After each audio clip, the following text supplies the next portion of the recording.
की जय, श्री श्री राधा रस स्वाद की जय, श्री जगन्नाथ बलदेव सुभद्रा की जय, श्री श्री गिरिधर लाल की जय, श्री श्री गौरांगिताय की जय, ग्रंथराज श्रीमद् भागवत महापुराण की जय, सामवेद भक्त वृंद की जय, जय गौर प्रेमानंदे।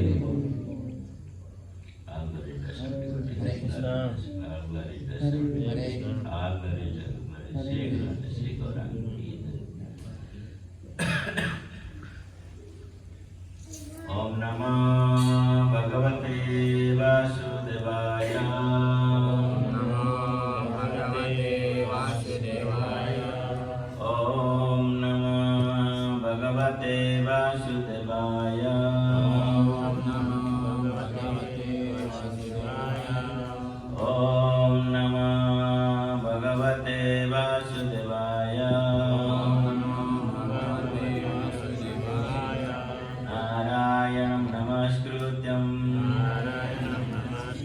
Naro Chaiva Narottamam Devim Saraswati Vyasa Jaya Mudiraye Ashtaprayesu Abhadreshu Nityam Bhagavata Sevaya Bhagavati Uttama Shloke Bhaktir Bhavati Naistiki Granthara Srimad Bhagavad Mahaprabhu. So we are continuing this morning with this prayer. Jadi pagi hari ini kita akan melanjutkan topik daripada doa-doa dari Ratu Kunti, Ibu Kunti. And this is first canto, chapter 8, text number 25. Ini adalah skanda pertama dari Srimad Bhagavatam, bab 8, sloka 25. Vipadaha santutaha satsva Tatra jagadguru Bhavato darshanam yatsya Apunava bhavadarshanam Vipadaha santutaha sasva Tatra jagadguru Bhavato darshanam yasya Apunar bhavadarshanam Vipadaha santutaha saswa Tatra jagadguru Bhavato darshanam yasya Apunar bhavadarshanam Vipada santutaha saswa Tatra jagadguru Bhavato darshanam yasya Apunar bhavadarshanam Ladies, mothers, Vipada santutaha saswa Tatra jagadguru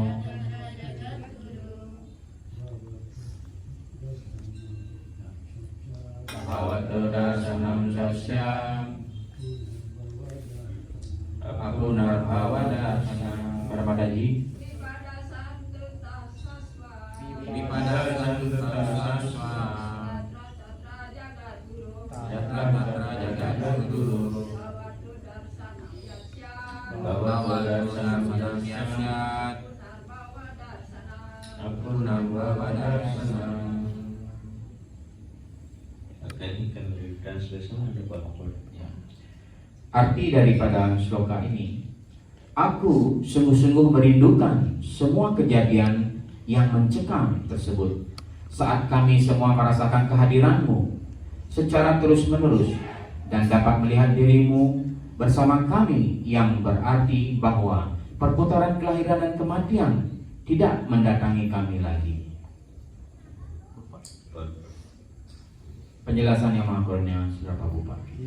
Pada umumnya, orang yang menderita, orang yang terdesak suatu kebutuhan, orang yang sudah menginsyafi tentang ketuhanan, dan orang yang ingin tahu tentang Tuhan, mulai mencari dan memuja Tuhan. Mereka dapat digolongkan sebagai orang saleh. Namun, orang yang bukan kepada Tuhan berserah diri, orang yang menghalalkan segala cara demi kenyamanannya, setinggi apapun pencapaiannya, hidupnya tidak terberkati oleh Tuhan, dan ia dapat digolongkan sebagai penentang Tuhan. Oleh karena itu, orang saleh tidak mencari perlindungan yang lain selain kepada Tuhan.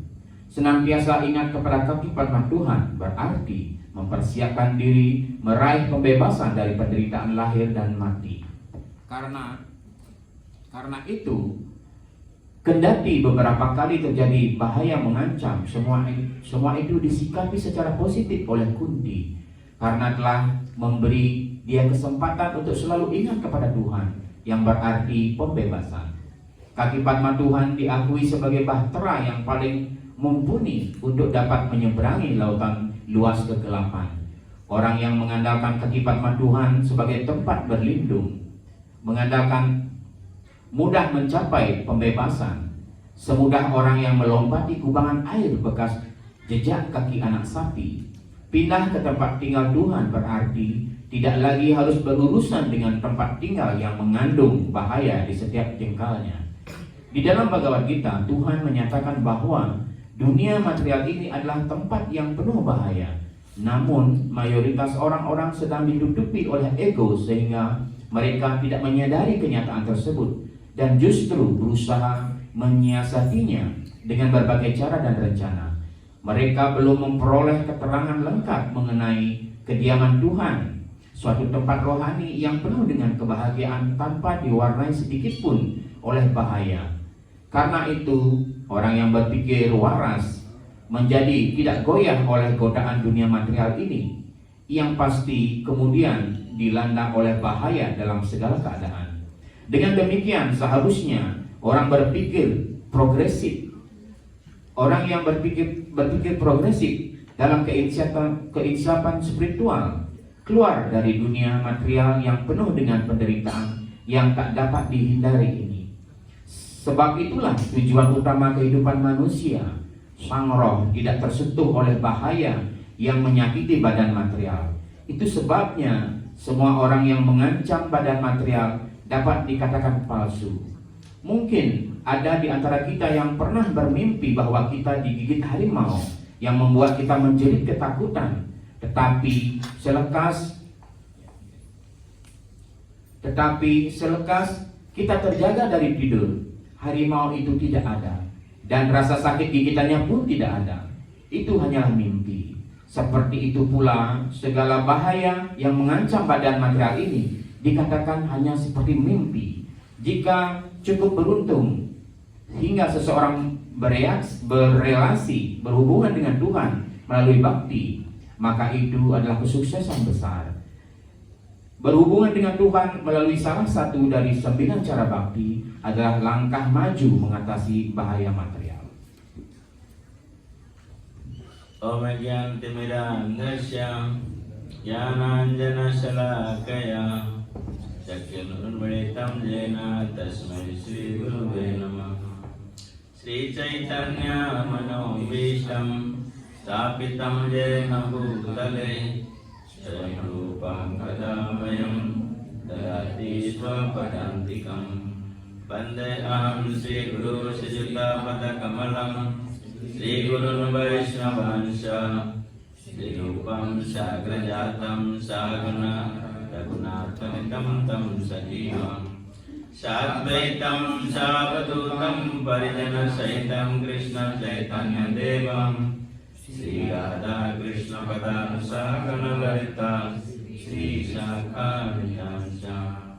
Nama Om Vishnu Padaya Krishna Prestaya Bhutale Srimate Bhakti Vedanta Swami Niti Namine.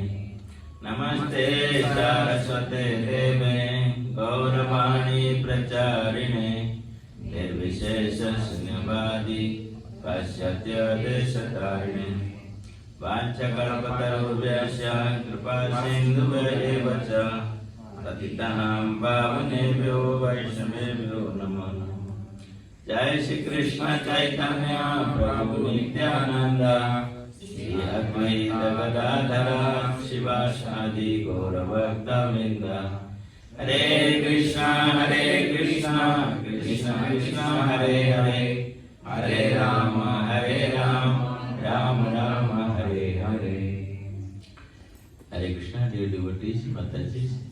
Hare Krishna, para penyembah yang terkasih, Prabhu dan Mataji semuanya. So thank you very much again coming for giving me association in discussing Srimad Bhagavatam.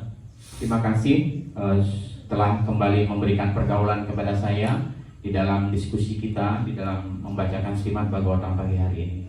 As Srila Prabhupada mentioned many times, this Kunti Maharani's prayer is very important part of in our devotional journey. Srila Prabhupada selalu menyampaikan bahwa doa-doa dari Dewi Kunti ini adalah sangat-sangat penting di dalam kita menjalankan jalan bakti kita ini. Because as we are practicing devotional service, we may face so many calamities in our life, as Kunti Maharani explained. Dan di dalam jalan bakti ini kita mungkin banyak sekali yang akan menempuh mara bahaya ataupun gangguan dan cobaan seperti itu, seperti apa yang dialami oleh Kunti Maharani. So then how to face these other calamities which comes in our path of devotional service? Nah, bagaimana caranya kita menghadapi semua rintangan dan mara bahaya ini di dalam perjalanan bakti kita ini? We say that chant and be happy. You take Krishna consciousness and become happy. But actually that does not happen very quickly. Kita selalu sering mendengar slogan ucapkan nama suci dan berbahagia. Tetapi di dalam kenyataannya kita belum juga mengalami kebahagiaan tersebut. Itu baru hanya slogan saja. So when you are practicing purpose devotional service, of course there will be happiness. But that happiness is a different type of happiness, not in this material happiness. Dan ketika kita menjalani praktek bakti ini, ya tentu saja ada kebahagiaan di sana. Tetapi kebahagiaan dalam bakti itu tidak bisa disamakan dengan kebahagiaan material. So in the eyes of material world, you may face so much troubles and distress in your life, but internally you are always in peaceful. Mungkin secara material kita banyak menghadapi masalah dan menghadapi penderitaan, tetapi di dalam hati kita, di dalam kesadaran spiritual ini, kita selalu berada di dalam kedamaian sesungguhnya. So if we get disturbed in the time of distressed life, so then you will completely out of Krishna consciousness. Dan biasanya ketika kita menghadapi masalah dan menghadapi penderitaan di dunia material ini, sebenarnya kita di luar dari kesadaran Krishna. So this is our examination. In like children, they are doing examination when they go to class, the school. So in class of our devotional service, so we have to give examination. Dan hal ini sebenarnya adalah merupakan ujian. Seperti halnya para murid-murid di sekolah belajar selalu mendapatkan ujian. Dan segala masalah yang di dalam hidup kita ini sebenarnya ujian kita di dalam menempuh sekolah kita di dalam kesadaran Krishna ini. So everywhere in this world we have to give examination. Ya, tolong duduk korbannya saya ulang. Dan setiap masalah ini di dalam kesadaran Krishna ini sebenarnya adalah ujian bagi kita. So without examination you cannot get pass or cannot get a result. You don't know what is your progress in your life. Dan tanpa adanya ujian seperti itu, ya, kita tidak bisa lulus di dalam sekolah kita. Dan kita juga tidak bisa mengukur sebatas mana sudah kemajuan yang kita peroleh di dalam kesadaran Krishna ini. So here in Srimad Bhagavatam, as you see, Kunti Maharani and Pandavas, they got a very tough examination. Dan di dalam Srimad Bhagavatam ini kita sudah bisa pahami bagaimana Kunti Dewi dan putra-putra beliau para Pandawa mendapatkan ujian yang paling ujian tingkatan yang paling hebat ujiannya. Because in scriptures it gives us extreme point of our tolerance capacity. Dan di dalam sastra-sastra seperti ini, bagaimana kita diajarkan begitu luar biasanya toleransi yang dialami oleh para penyembah-penyembah agung seperti itu. How, what extent the devotee can tolerate, and I understand this is mercy of Krishna. Dan sejauh mana para penyembah bisa mentoleransi hal itu dan menganggap ini adalah karunia daripada Krishna. At the same time, when a devotee, when we are practicing devotional service, so now when we see and compare our distress to this extent of distress which is mentioned in Srimad Bhagavatam, then we think, oh, for my distress is very small. Dan kalau kita bandingkan penderitaan yang kita alami dengan penderitaan para penyembah-penyembah murni di dalam Srimad Bhagavatam, kita bisa mengerti penderitaan kita tidak ada artinya, hanya kecil sekali penderitaan yang kita dapatkan. Then that will give you more and more enthusiastic. Yes, Krishna is if Krishna can help in that situation, why Krishna cannot give me strength and he cannot help me? Dengan cara seperti itu kita bisa memahami bagaimana Krishna bisa membantu mereka para penyembah yang dalam penderitaan yang lebih besar, dan bagaimana tentang saya dalam penderitaan yang lebih kecil, Krishna pasti akan membantu kami. So yesterday we are listening what are the calamities came to Kunti Maharani and his family. Dan kemarin malam kita sudah mendengarkan beberapa hal kejadian mara bahaya yang dialami oleh Ibu Kunti. So Kunti Maharani is remembering what happened in the assembly of Kuru dynasty. Dan Ibu Kunti juga mengingat apa yang terjadi ketika sidang para Kuru, pertemuan para tetua Kuru di Hastinapura itu. And when from the childhood Bhima was given poison in his food. Dan ketika Bima masih kecil, bagaimana Bima diberikan kue yang diisi racun oleh para Korawa. So when they are sent to the forest, there are so many calamities came in their life. Dan ketika mereka diasingkan di hutan, dan bagaimana juga mara bahaya dan penderitaan datang di dalam pengasingan mereka itu. And she was remembering again in the battlefield of Kurukshetra, how many this all military generals were on the opposite side, only my 5 children were in the other side. But Krishna, due to Krishna, they got victory over them.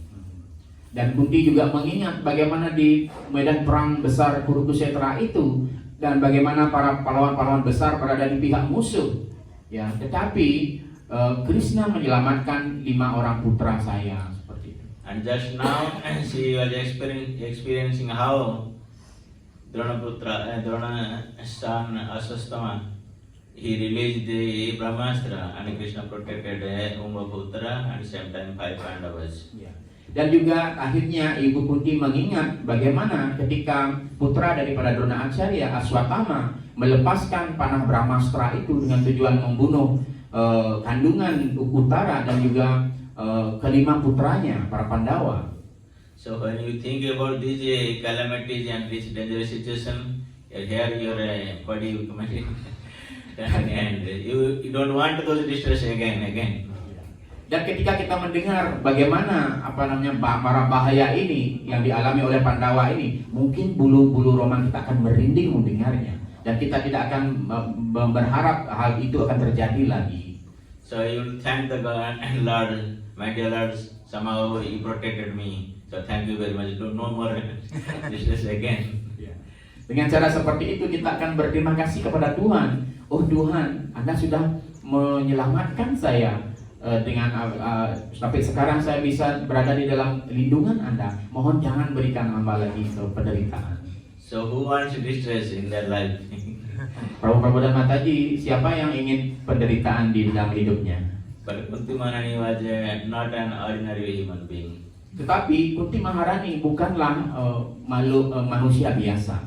So Kunti Maharani is praying, my dear Lord, please give me more and more distress in my life. Dan Kunti Maharani selalu berdoa, Tuhanku, mohon berikan hamba penderitaan lagi dan lagi di dalam hidup hamba. Maybe again Bhima has been given poison in his food, and again we go vanish to the forest, and again Draupadi has been disturbed in this part, in the assembly of Kurud. So she is praying, my dear Lord, please give me more and more calamities. Dan Ibu Kunti selalu berdoa, berikan saya lagi dan lagi penderitaan dan mara bahaya di dalam hidup hamba. Berikan lagi kue yang beracun kepada Bima. Berikan lagi kami pengasingan di hutan. Berikan kami lagi penderitaan seperti bagaimana Drupadi mau ditelanjangi seperti itu. So people in general they think, what type of prayer she is doing? Pada umumnya orang berpikir doa macam apa yang disampaikan ke Ibu Kunti ini. Maybe she went mad.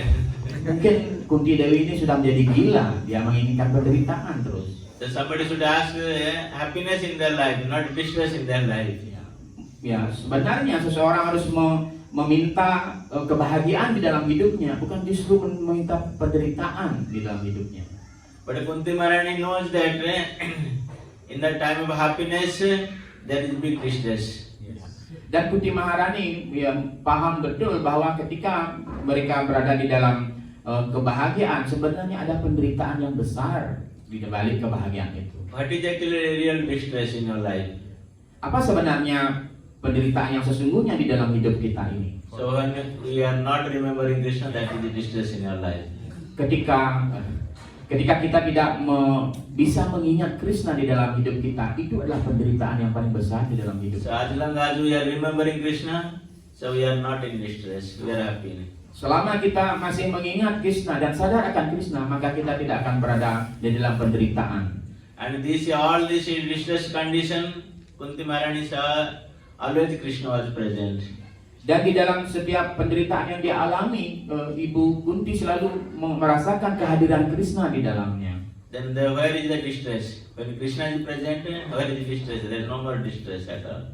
Dan ketika ada Krishna di sana, di mana letak ketidakbahagiaan? Ketika Krishna ada di sana, maka kebahagiaan yang sesungguhnya ada di sana. Tidak ada ketidakbahagiaan. But now their so-called happiness period come. Yudhishthira Maharaj now become enthroned as a crown prince, crown king of whole world. But Kunti Maharani thinking that this is not actually real happiness.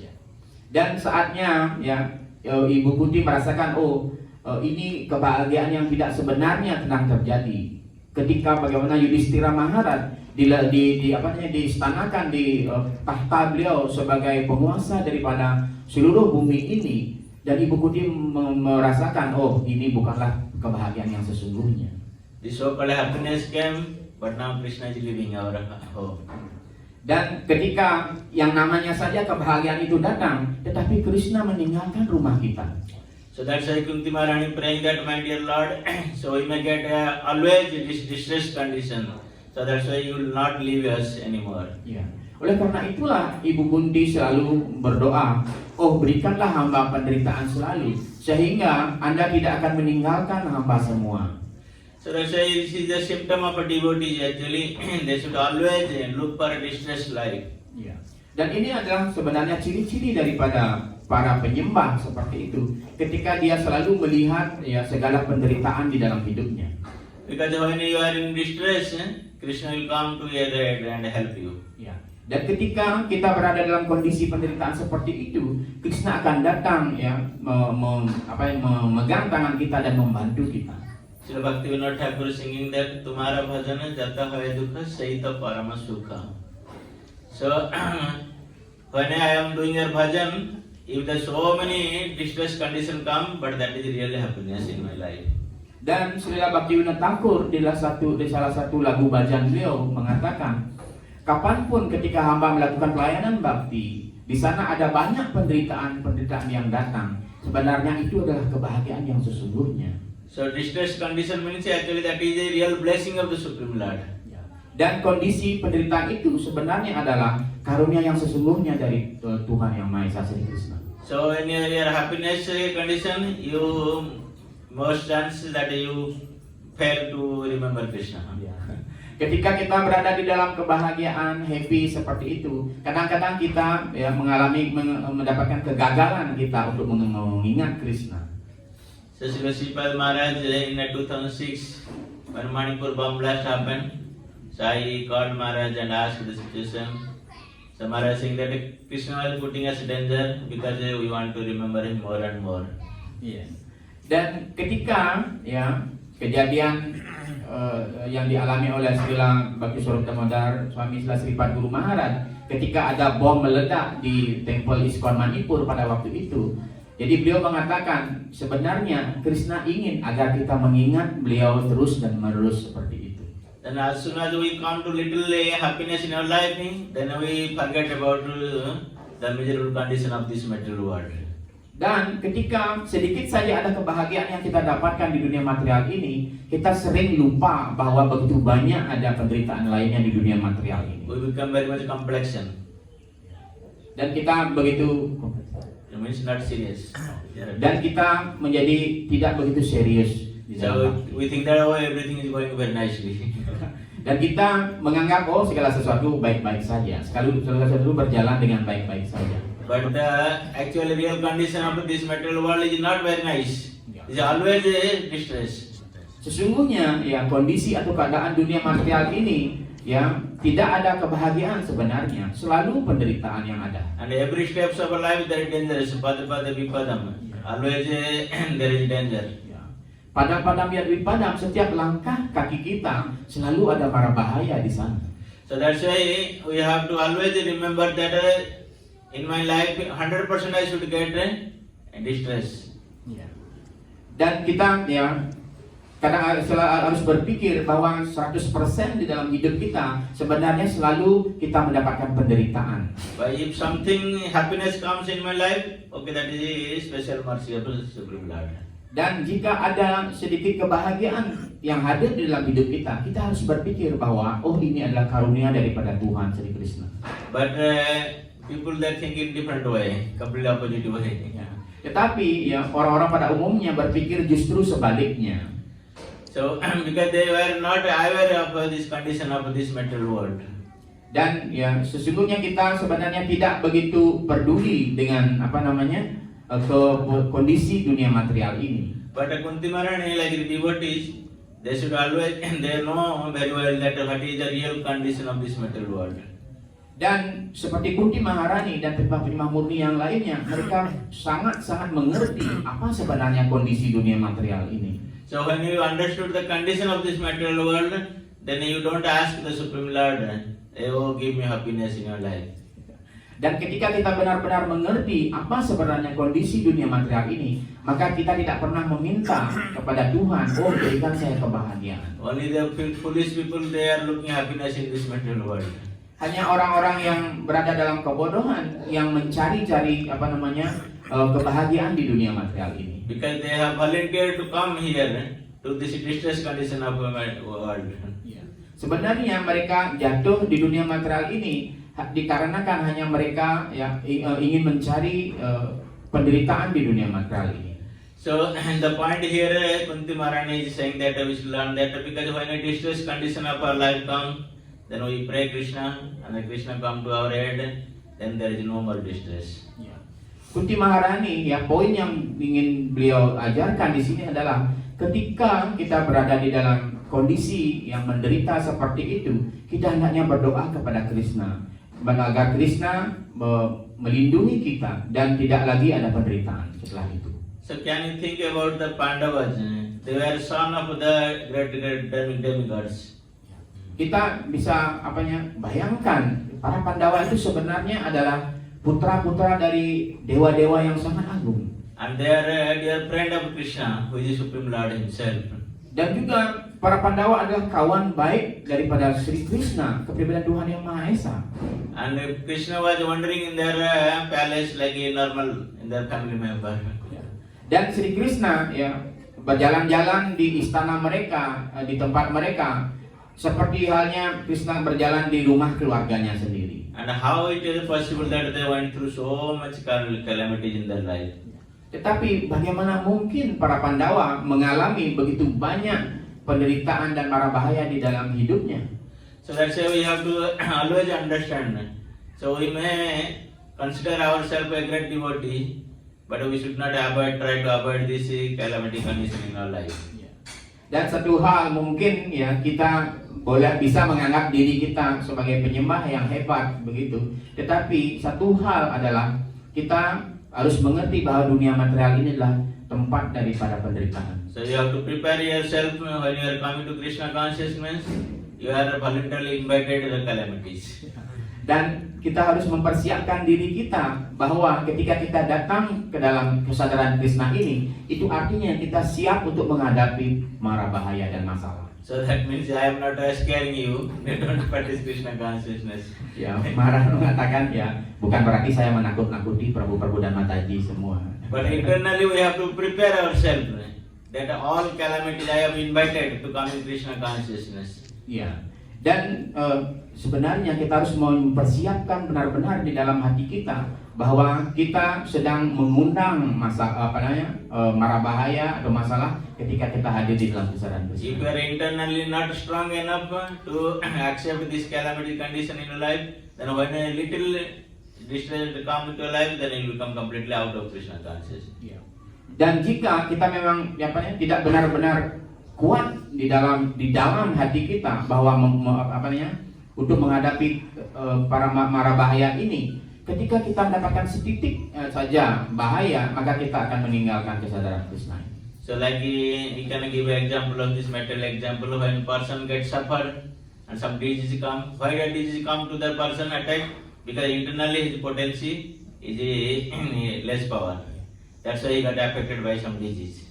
Seperti contoh pada umumnya, mengapa seseorang bisa menderita penyakit seperti itu, dia mengalami sakit seperti itu? Karena imunnya, kekuatan di dalam dirinya begitu lemah seperti itu.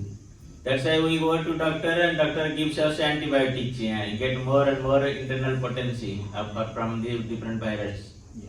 Jadi oleh karena itu dokter datang untuk memberikannya dia obat antibiotik seperti itu agar dia mendapatkan kembali kekuatan di dalam dirinya untuk menghadapi virus-virus yang menyerangnya. So when your internal potency is increased more stronger, then you can face any type of opponents in front of you. Dan ketika dia mendapatkan potensi di dalam dirinya semakin kuat dan semakin kuat, itu adalah modal dia untuk bisa menghadapi segala cobaan atau perintangan yang dia hadapi. And also we remember Lord Brahma's prayer, how Lord Brahma is praying. Those who are completely taken shelter the lotus feet of Krishna, all these calamities, whatever condition, it become like a cup who prints water in the cup, who prints of cup. Dan bagaimana seperti Dewa Brahma berdoa, di dalam doa beliau mengatakan ketika seseorang berserah diri kepada kepribadian Tuhan Yang Maha Esa dan sibuk di dalam jalan bakti ini, dia segala masalah yang ada di dunia material ini tidak lebih hanya seperti kubangan air yang ada di dalam injakan kaki anak sapi. So not only the Supreme Lord himself, even in the Supreme Lord's holy name, somebody chants Hare Krishna, Krishna Krishna, Hare Hare, Hare Rama, Rama Rama. All the auspiciousness comes to that person, and all this bad effect, everything, gone away immediately. Jangankan kepribadian Tuhan Yang Maha Esa, bahkan dengan mengucapkan nama suci beliau saja, ya, mantra Hare Krishna, Krishna Krishna, Hare Hare, Hare Rama, Rama Rama, Hare Hare, maka segala kemujuran akan didapatkan oleh orang itu dan segala efek-efek yang negatif akan dihilangkan dari dirinya. So Kunti Maharani here giving us instruction that we should always remind that Krishna should come to my life.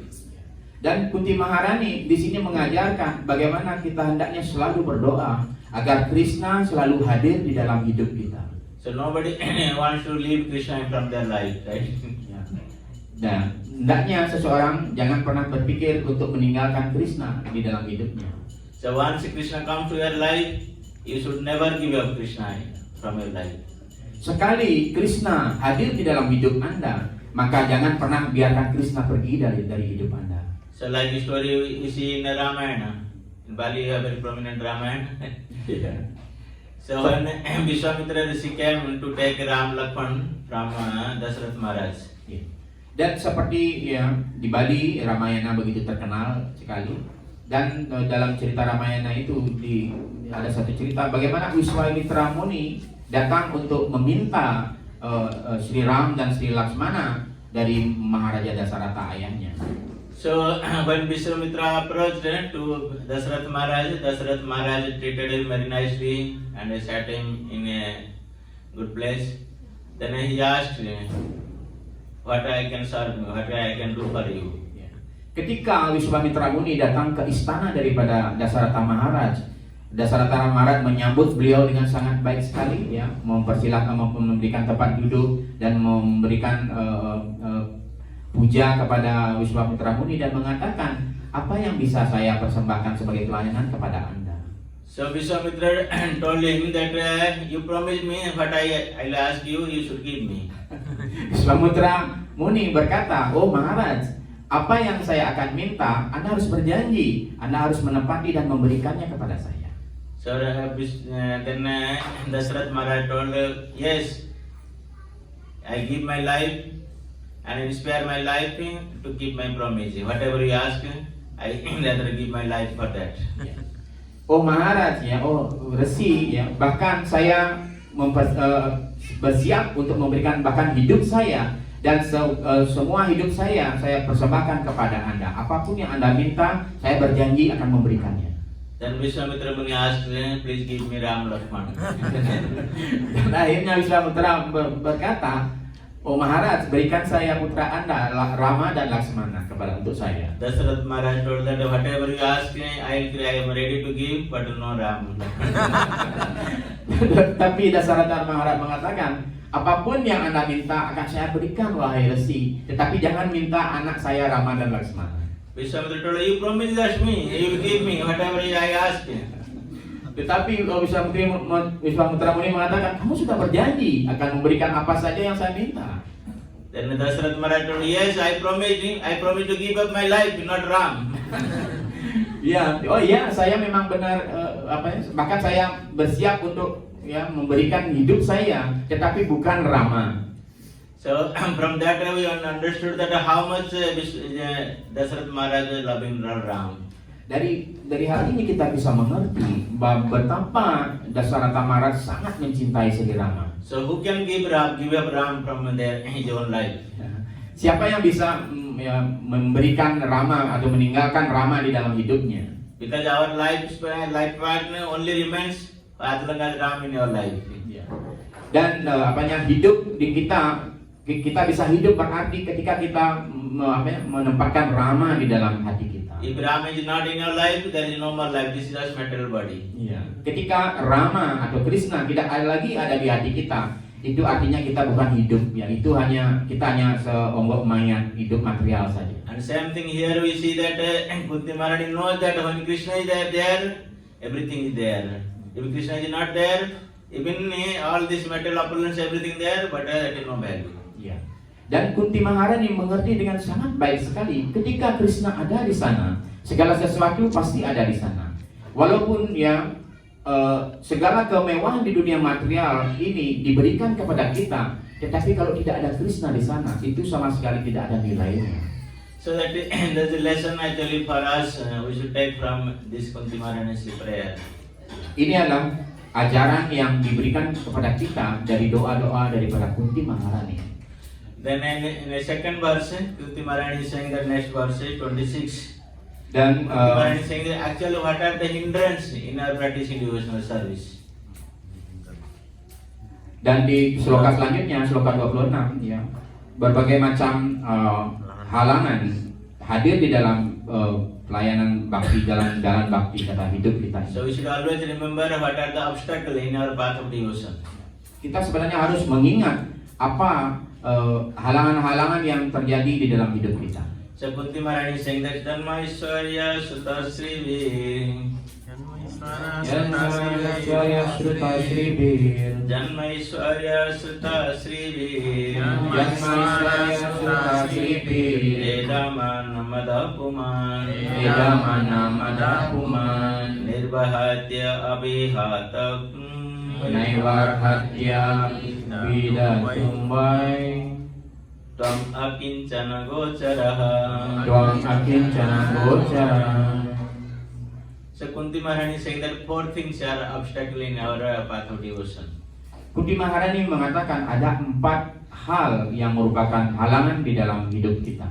Janma, Aishwarya, Sruta, and Sri. These four are obstacle in our life of devotion. Ya, Janma, Aishwarya, Sruta, dan Sri ini adalah 4 hal yang merupakan halangan di dalam bakti Janma means kita. birth. If you are taken birth in aristocratic family, or your family are devotees, we become very much proud sometimes. Janma artinya kelahiran. Ketika kita lahir di keluarga ningrat atau keluarga yang kaya raya penuh kemewahan, kita akan Ya, kita akan menjadi bangga. So at the same time, Aishwarya, when you have so much opulence, that also become obstacle in our life. Kemudian Aishwarya, ketika kemewahan ada di sana, kita juga akan menemukan halangan di dalam hidup kita. So you think that I am the Ishwara. So Dan kita berpikir bahwa kita adalah pengendali Aishwarya. there is no more Ishwara, so you forget Krishna. Jadi kita tidak berpikir ada Ishwara yang lainnya di sana. Kita melupakan Krishna. And Sutta means who is very much advanced in getting knowledge. There are many Vedic scriptures. Sruta artinya mereka yang begitu penuh pengetahuan dan mengetahui banyak ilmu daripada kesusastraan Weda. So you may become very scholarly, reading so many Vedas, so many literature, getting by heart. But if you don't understand Krishna, then that's useless. Kita merasa begitu terpelajar, begitu cerdas, banyak mengerti sastra seperti itu. Tetapi kalau kita tidak mengerti mengerti Krishna, semua itu tidak ada artinya. And Sri means beauty. Sri artinya keindahan, ketampanan atau kecantikan. So if you have somehow endowed with a beautiful form,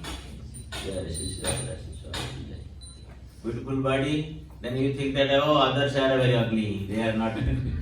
Ketika kita diberikan, dianugerahi wajah tampan, wajah cantik seperti itu, kita berpikir kita adalah paling cantik, yang lainnya bocok semuanya. So Krishna here Kunti Maharani saying that Edam Madam Man Puman. So these are Madam means they are intoxicated by some people. Di sini Ibu Kunti mengatakan Edamana Madapuman. Bagaimana mereka dibuat mabuk oleh seseorang? It increases your intoxication. That I am very beautiful, I am very rich, or I have born in this such and such family. So these are obstacles practically in your devotional journey. Ini adalah halangan di dalam praktek bakti kita, di mana kita merasa mabuk dan lebih tenggelam di dalam intoksikasi atau mabuk itu dengan keindahan, kecantikan, pengetahuan dan kemewahan itu. That's why Kunti Maharani is asking that, my dear Lord, please don't give me this thing. Dan Kunti Maharani begitu cerdas berdoa kepada Sri Krishna, oh Tuhan Sri Krishna, jangan berikan hal-hal ini kepada hamba. But sometimes she was born in that family, very respected family. Tapi pada yang sama, beliau lahir di keluarga seperti itu, keluarga ningrat, mewah dan cantik beliau. So Kunti Maharani's prayer is that you are only understood by Akinchana Gochara. For those who are materially exhausted, all this material wealth. Dan Kunti Maharani akhirnya berdoa bahwa Anda hanya bisa dimengerti oleh mereka yang Akinchana Gochara, yang sudah tidak terikat terikat lagi dengan kemewahan dan kekayaan di dunia material ini. Because the pure devotee, sometimes they are called the Akinchana, means they don't have any material wealth. Dan kadang-kadang para penyembah disebut dengan Akinchana, mereka tidak memiliki kemewahan atau harta secara material. In the outside people, in the materialistic people, they may look like they are very beggar, or they are not wealthy at all. Dan secara pandangan material mereka kadang-kadang terlihat seperti layaknya seperti pengemis seperti itu, dan mereka tidak memiliki harta sedikit pun. But they are the wealthiest person in this world. Tetapi sesungguhnya penyembah seperti itu mereka lah orang-orang yang paling kaya, terkaya, para sultan di dunia. Because they have accepted Krishna in their life, that's why they are the wealthiest. Ya, karena mereka menerima Krishna di dalam hidupnya dan menyimpan Krishna, karena itulah mereka adalah orang-orang yang kaya raya sesungguhnya. So like example we see in the Chaitanya Charitamrita and Chaitanya Bhagavata also. Ya, dan seperti contoh diberikan di dalam Chaitanya Charitamrita dan juga di dalam Chaitanya Bhagavata. So there is a Brahman who was in Kashi, in Banaras. Ada cerita, ada seorang Brahmana yang tinggal berasal dari Kashi, Benares. So he was a worshipper of Lord Shiva, Kashi Vishwanath there. Dan dia adalah penyembah Shiva yang sangat setrik seperti itu, Kashi Vishwanath. So he was serving Lord Shiva without any expectation. Beliau memuja Dewa Shiva tanpa mengharapkan apapun dari Dewa Shiva. So he had a daughter who came to now marriageable age.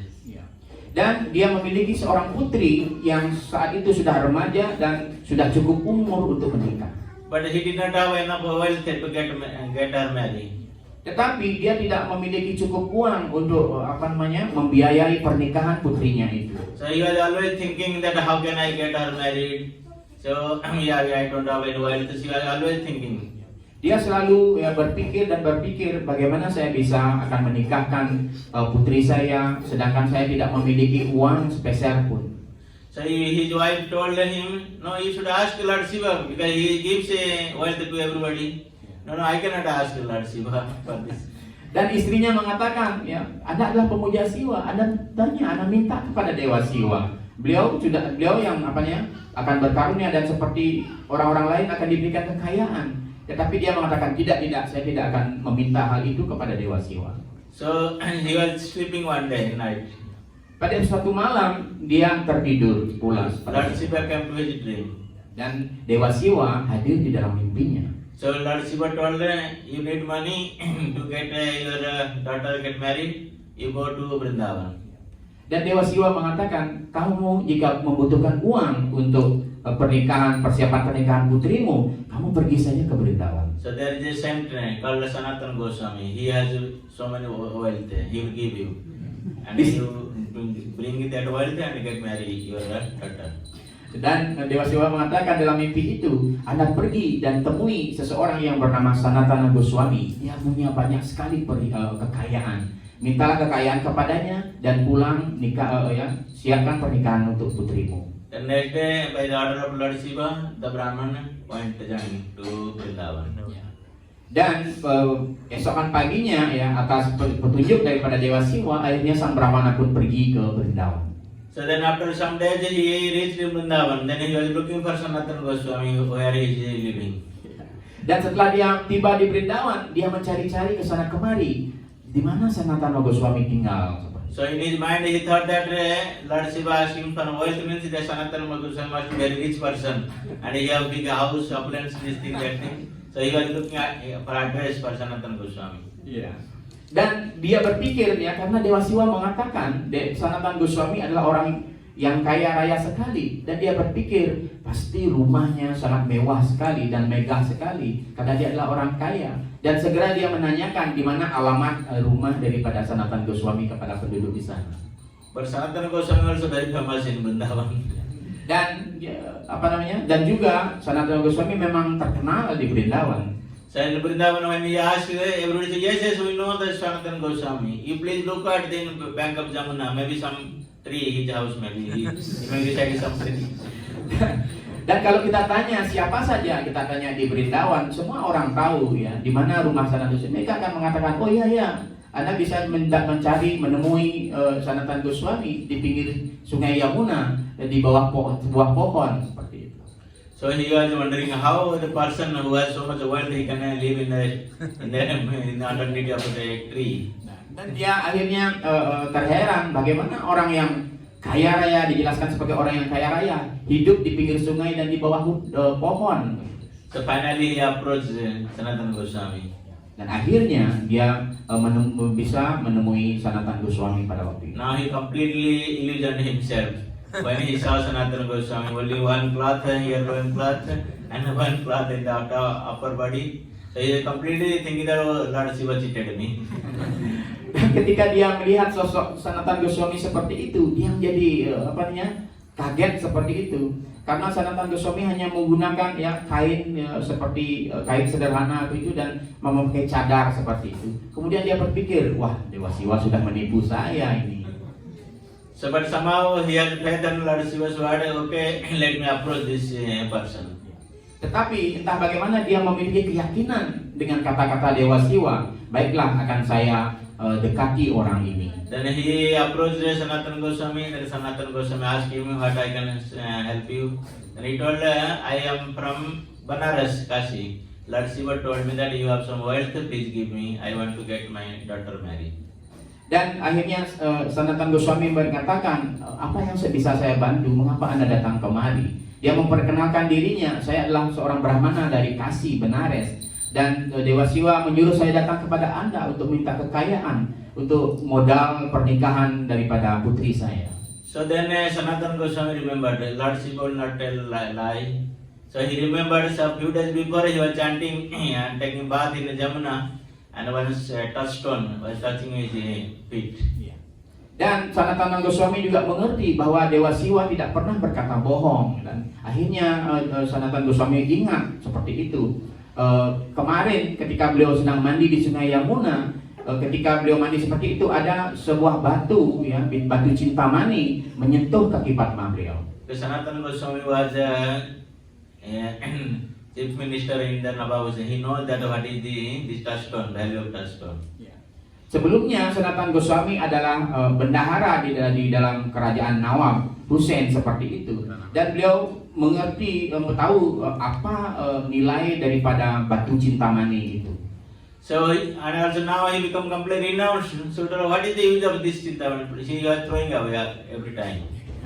Dan sekarang Sanatana Goswami sebenarnya sudah terlepas dari ikatan dunia material sepenuhnya. Ketika batu itu menyentuh kakinya, berulang kali Sanatana Goswami membuangnya. But as many times he was throwing this Cintamani, touchstone was coming and touching to his feet.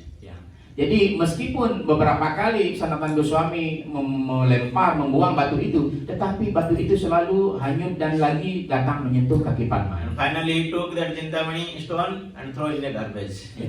Akhirnya Sanatana Goswami karena kesal sering disentuh batu Cintamani itu, akhirnya dia mengambilnya dan melemparkannya ke tempat sampah.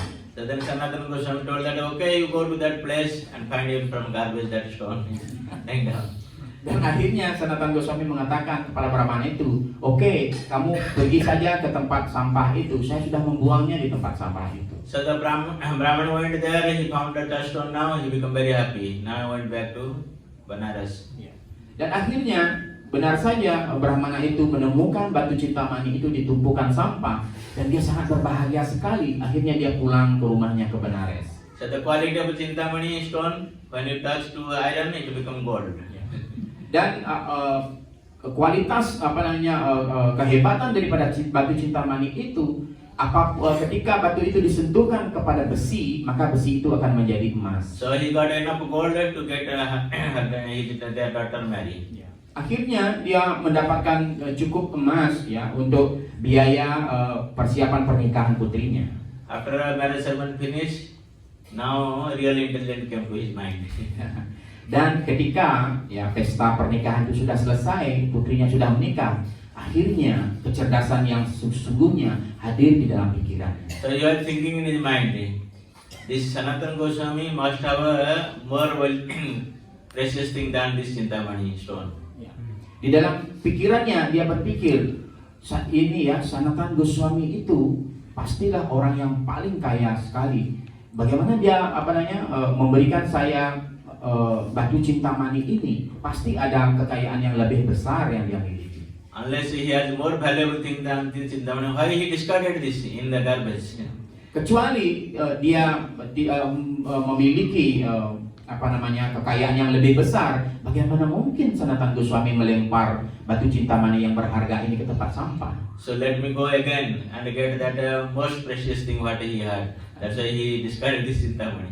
Ya, dan dia berkata, lebih baik saya datang lagi kepadanya dan saya meminta hal yang lebih berharga lagi daripada sekedar batu cintamani ini. Akhirnya dia membuang batu cintamani ini dan dia pergi kepada Sanatan Goswami. So he went back again Vrindavan and he met Sanatan Goswami again. He asked, "My dear sir, you cheated me." Dan kembali lagi dia pergi ke Vrindavan dan bertemu dengan Sanatan Goswami dan dia berkata, "Oh Tuan, Anda sudah menipu saya." So he must have more valuable things than this Chintamani stone. Anda pastilah memiliki sesuatu yang lebih berharga, jauh lebih berharga daripada batu cintamani ini. Sanatan Goswami said, "Yes, I have more valuable than this Chintamani stone." Dan Sanatan Goswami mengatakan, ya benar, saya memiliki sesuatu yang lebih berharga, jauh lebih berharga daripada batu cintamani ini. Then Brahman told, "Please give my dear sir, please give me that valuable gems." Dan akhirnya Brahmana itu mengatakan, oh Tuan, mohon berikan saya permata yang berharga itu kepada saya. So Sanatan Goswami told, "Okay, now you go to Jamuna, take bath and throw this in the deep river." Dan akhirnya Sanatan Goswami mengatakan, baiklah, sekarang kamu pergi ke Sungai Yamuna dan mandi di sana, lemparkan batu cintamani itu jauh-jauh. The Brahman followed the order and came back after throwing this in Jamuna, and Sanatan Goswami gave him real valuable things.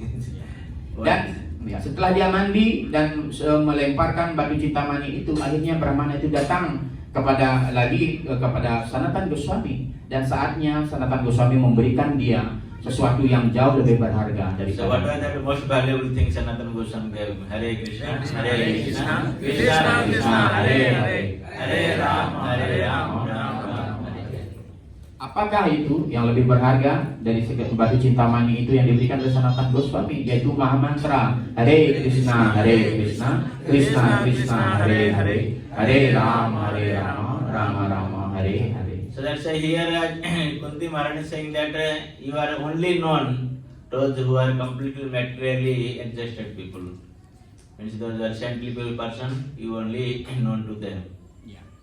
Anda hanya bisa dikenal oleh mereka yang benar-benar para orang-orang suci, orang-orang yang berada di suaranya bakti yang murni. Hanya mereka yang Anda mengerti Anda, dan Anda dikenal oleh orang-orang suci itu. Actually, this Janma Aishwarya Sutta Sri, they are not obstacle, but when we are completely mad over that, then that becomes obstacle.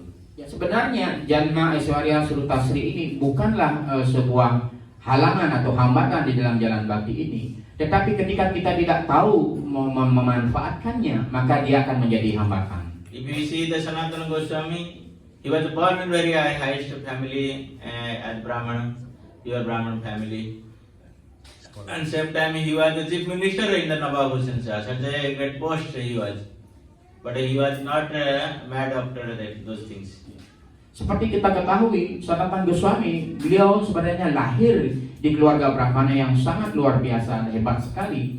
Dan pada yang sama, beliau juga adalah Perdana Menteri di pemerintahan Nawab Hussain Shah. Bukan posisi yang ecek-ecek, itu posisi yang sangat luar biasa, yang sangat tinggi seperti itu.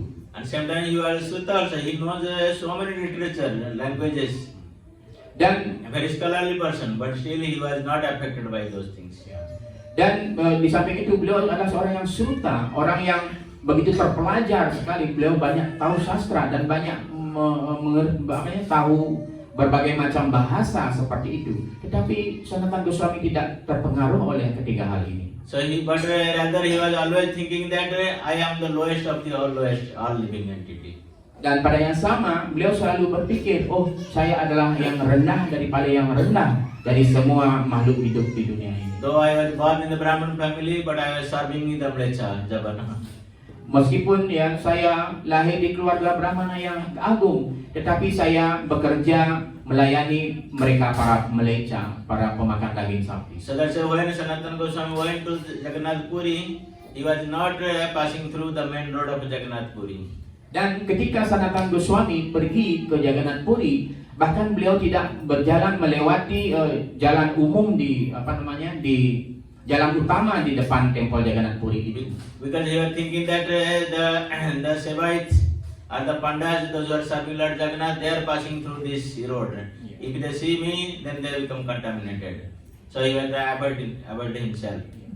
Dia berpikir, Sanatana Goswami berpikir, ketika para pelayan Sri Jagannath, para ponda, para pendeta yang melakukan pelayanan kepada Sri Jagannath, mereka selalu melewati jalan utama itu ketika ke tempel. Dan jika mereka melihat diri saya, mereka akan menjadi tercemar. Oleh karena itu, beliau mengambil jalan yang lain seperti itu. So he was staying with Haridas Thakur. Dan beliau tinggal bersama Sri Haridas Thakur. But Chaitanya Mahaprabhu considered Sanatana Goswami as the greatest devotee of. Dan Sri Chaitanya Mahaprabhu yang menganggap menerima Sanatana Goswami sebagai seorang penyembah yang sangat murni. And Chaitanya Mahaprabhu take many advice from Sanatana Goswami many times. Dan beberapa kali Sri Chaitanya Mahaprabhu bahkan meminta nasihat daripada Sanatana Goswami. So these are the Kunti Maharani showing that these are the quality of devotees. We should try to develop ourselves. Ya. Dan inilah kualitas-kualitas ya daripada para penyembah yang dimana kita harus mengembangkan di dalam diri kita kualitas-kualitas para penyembah murni itu. Those who are great devotees, they don't want to show up their so-called material qualities.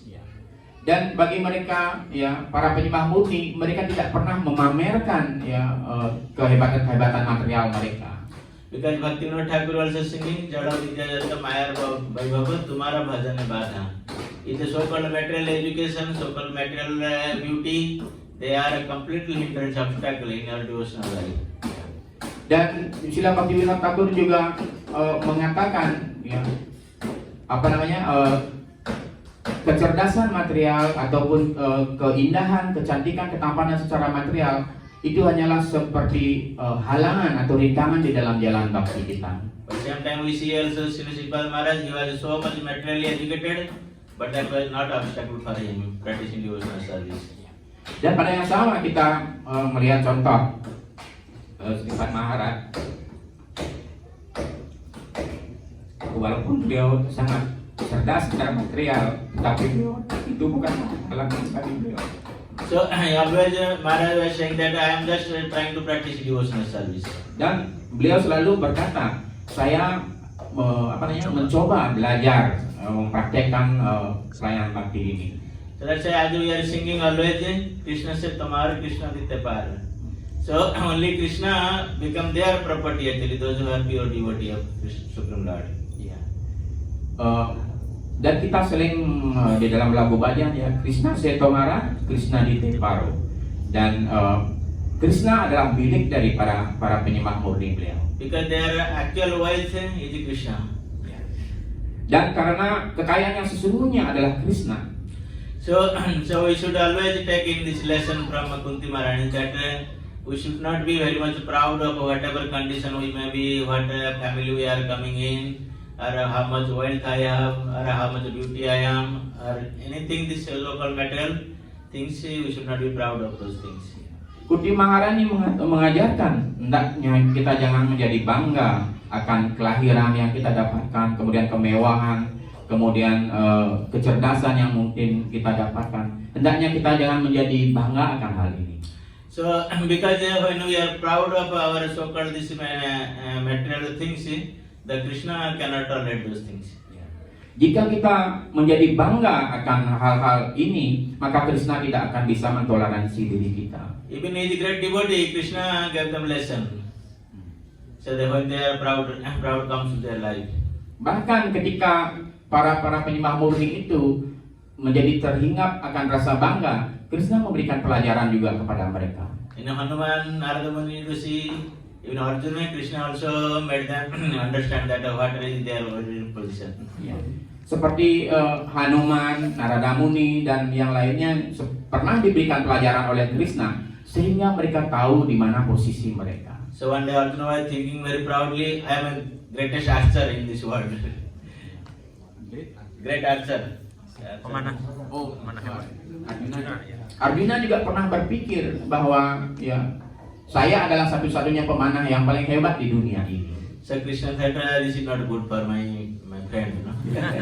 Dan Krishna berpikir, oh ini tidak baik untuk sahabat saya ini. Dia menjadi bangga. So then Krishna sent Arjuna, you go to some river to get some flower, lotus flower from there. Akhirnya Krishna ya menyuruh Arjuna untuk datang, kan kamu pergilah ke pinggir sungai itu untuk memetik bunga di sana. So he went and he found that there is a river on the road. Ya. Akhirnya Arjuna pergi dan beliau melihat ada sungai di pinggir jalan. And he found there is one monkey there sleeping there. Dan akhirnya Arjuna melihat ada seekor monyet sedang tidur di pinggir jalan itu. So Arjuna told, okay, get out this monkey. Why you are sleeping on the main road? Dan kemudian Arjuna berkata, wahai monyet, jangan tidur di jalan ini, jangan menghalangi jalan saya. So then the monkey he told, no, there is a river there. How can you go other side? Dan akhirnya monyet itu berkata, oh itu di sebelah saya sana itu adalah sungai. Bagaimana saya bisa pergi karena di sana ada sungai? Saya tidak bisa minggir. Then Arjuna was very proud. You know, I can make a bridge in this river by shooting an arrow. Dan Arjuna akhirnya berkata dengan rasa bangga, saya bisa membuat jembatan ya, dari panah saya untuk bisa menyeberangi sungai ini. So immediately Arjuna shoot an arrow and make a bridge under the river. Segera Arjuna memanah anak panah itu dan membuat jembatan dari anak panah di sungai itu. And this monkey was really actually Hanuman. He just smashed it and the river broken. Dan sebenarnya monyet itu, ya kera itu adalah Sri Hanuman sendiri. Dan akhirnya beliau menghantam jembatan itu dan hancur berantakan. So many times that went like that. Arjuna making bridge and Hanuman breaking the bridge. Dan beberapa kali hal itu terjadi terulang begitu. Lagi Arjuna membuat jembatan, lagi dihantam oleh Hanuman dan hancur. Seperti itu seterusnya. So now Arjuna could understand that this is not ordinary monkey. Akhirnya Arjuna mengerti, oh ini bukanlah monyet biasa. That till now nobody dare to challenge upon me and my archery. That this must be great person. Dan yang saya tahu tidak ada seorang pun yang bisa mengalahkan kehebatan saya dalam seni panah seperti itu. Berarti ini bukanlah orang yang biasa. Then he prayed to the monkey, please show me the original form. Then the monkey disguised their Hanuman. Akhirnya Arjuna yang meminta, oh tunjukkanlah wujud sejati Anda, siapa sebenarnya Anda. Akhirnya monyet itu menampakkan dirinya dan beliau adalah Hanuman sendiri. So like that Krishna does not actually tolerate the devotee when they become very proud of their so-called material things.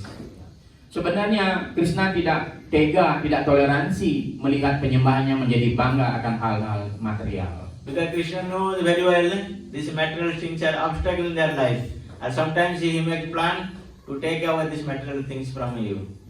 Karena Krishna tahu ya hal-hal material ini akan menjadi hambatan, halangan di dalam jalan bakti para penyembahnya. Oleh karena itu terkadang Krishna mengambil semua kekayaan kemewahan itu agar para penyembahnya tidak terikat. That's why in 10th canto Krishna says in Bhagavatam, Krishna says that those who are rich, actually I favor those person, I take away all his material wealth. Di dalam skanda 6 Bhagavatam, Sri Krishna berkata ya, sebenarnya saya sangat menyayangi dan memperlakukan spesial kepada mereka. Oleh karena itulah saya mengambil kekayaan yang dia miliki. So then you may think that what is the special favor if he takes away my all the wealth? Mungkin kita berpikir karunia spesial apa itu yang diberikan? Mengapa justru kekayaan saya diambil? But the pure devotee like Srila Prabhupada, they understood this is a special favor of Krishna towards me. Oleh karena itu para penyembah murni kepada seperti Srila Prabhupada, beliau paham dan mengerti bahwa ini adalah karunia yang spesial untuk diri saya. So when Srila Prabhupada was thinking how to go fulfill his desire of his spiritual master, but he was entangled with his so-called factory, business, this thing, that thing, he could not get time. Dan bagaimana ketika Srila Prabhupada dia diberikan perintah oleh guru kerohanian beliau, tetapi beliau ya seperti pabrik, apotek, usaha beliau itu merupakan sebuah hambatan bagi beliau untuk menjalankan perintah guru kerohanian beliau. So he was intensely trying how to get rid of from this. Then one day what happened? The factory had been stolen and put in fire. And all these workers in factory, they stole everything. Dan setiap hari beliau selalu berpikir bagaimana saya bisa terlepas dari usaha perusahaan saya ini. Dan benar saja suatu ketika ya pabrik beliau kebakaran seperti itu dan banyak sekali barang-barang dicuri seperti itu dan para karyawan-karyawan mengambil semua barang-barang dan bangkrut usaha beliau. So when Prabhupada got this news, he remembered this verse from Srimad Bhagavatam. Ketika Prabhupada mendengarkan berita bahwa toko pabrik-pabrik beliau kebakar seperti itu, akhirnya beliau ingat dan mengingat sloka di dalam Srimad Bhagavatam itu. So Prabhupada remembered that this is the special favor towards the devotees, towards me, Krishna. Because that's why Krishna took all my material wealth. Prabhupada berpikir ini adalah karunia spesial untuk saya. Krishna sudah mengambil segala sesuatu yang menjadi penghalang di dalam bakti saya. Because these were obstacle in my journey of spiritual life. Ini adalah sebenarnya penghalang-penghalang di dalam perjalanan kehidupan spiritual saya. But if ordinary devotee, they think, oh, what kind of special favor? This is a curse towards me. Tetapi orang-orang pada umumnya akan berpikir karunia spesial semacam apa ini? Ini sebenarnya kutukan di dalam hidup saya.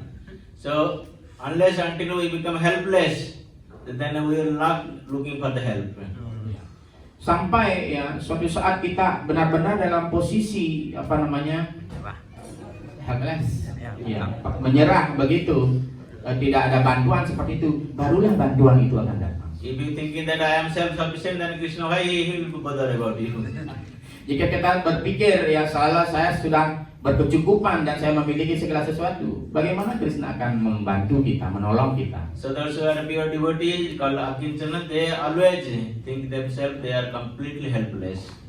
Oleh karena itu, ya para penyembah yang disebut sebagai Akincana, beliau selalu berpikir bahwa diri beliau selalu tidak berdaya. So that's why here Kunti Maharani is teaching us from this we get lesson that we should always think ourselves, I am completely helpless, my dear Lord, please help me.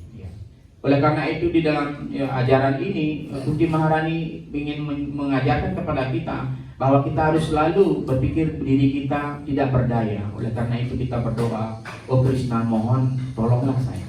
Because so many material things are coming behind me and they are completely obstacle in my path of journey, devotion journey. Please help me.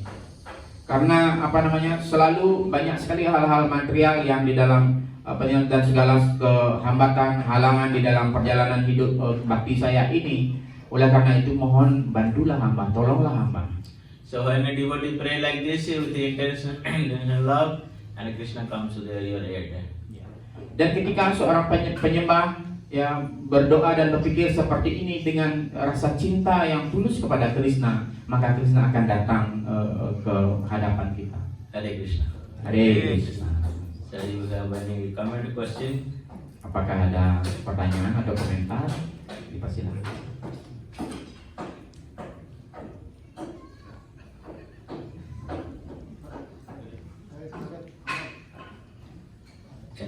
Okay.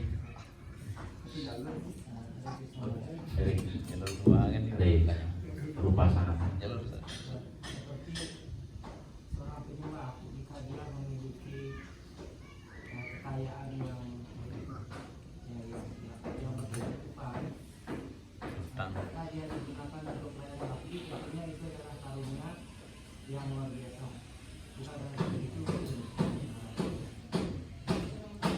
So he has one question.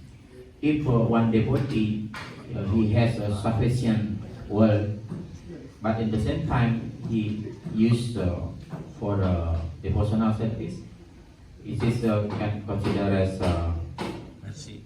mercy. Yeah.